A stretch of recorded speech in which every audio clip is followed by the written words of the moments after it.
खिसक कर खड़ा हो गया। वो अभी सोच में डूबा ही था कि तभी गैलरी के दूसरे छोर से आस्था दौड़ती हुई आई और मुड़ते ही वो अरमान से जा टकराई। उसने नजरें उठाई तो सामने आग की तरह गरम अरमान सिंघानिया खड़ा था। यहाँ क्या कर रही? मैं दादाजी को मौत के मुंह में धकेलने के बाद तुम्हारी इतनी हिम्मत तमाशा करने आ गई। आस्था थर थर कांप रही थी। उसने कभी सपने में भी नहीं सोचा था कि जिस इंसान से उसकी शादी हुई है वो इतना पत्थर दिल होगा। मुझे दादाजी से मिलने दीजिए प्लीज। दादाजी का नाम ना अपनी जुबान पे भी मत लेके आना। और अगर तुम्हें लगता है ना कि तुम इतनी ये खूबसूरती का जाल फैला के मेरे परिवार को अपने वश में कर लोगी तो गलत फहमी में हो। अपनी इस खूबसूरती का जाल कहीं और पे फैलानी मुझ पे काम नहीं करेगा। आस्था कुछ कहना चाहती थी पर शब्द हलक में ही फंस कर रह गए।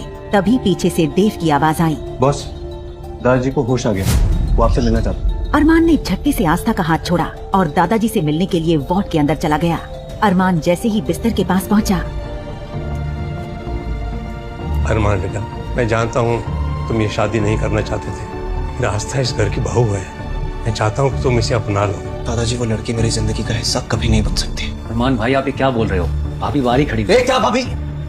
भाभी नहीं है तेरी वो। मेरी बात ना कान खोल के सुन लो, उसके साथ कोई रिश्ता नहीं जुड़ेगा। तभी दादाजी की आंखों में एक अजीब सी चमक और गुस्सा उभरा। बेटा, आस्था बाहर खड़ी है। देखो बेटा, अगर तू हमारी बहू को अंदर नहीं लेकर आओगे ना तो मैं तुमसे अपने चिता को अग्नि देने का अधिकार भी छीन लूं। ये सुनते ही कमरे में जैसे सन्नाटा छा गया। अरमान का चेहरा गुस्से से लाल हो गया। उसे लेकर आओ।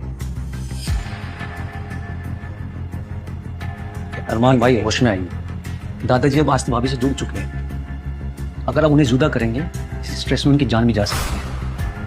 आप वाकई अपने गुस्से के लिए उनकी जान का सौदा करेंगे? कम से कम एक बार प्लीज इंसान होने का नाटक करो। अगर ये लड़की दादाजी को ठीक रख सकती है तो इसका इस्तेमाल मैं अपने तरीके से करूंगा।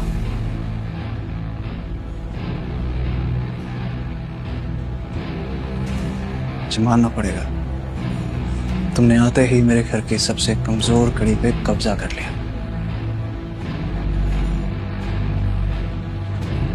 जब तक दादाजी इस हॉस्पिटल में है ना, तुम्हें मेरी पत्नी होने का नाटक करना होगा।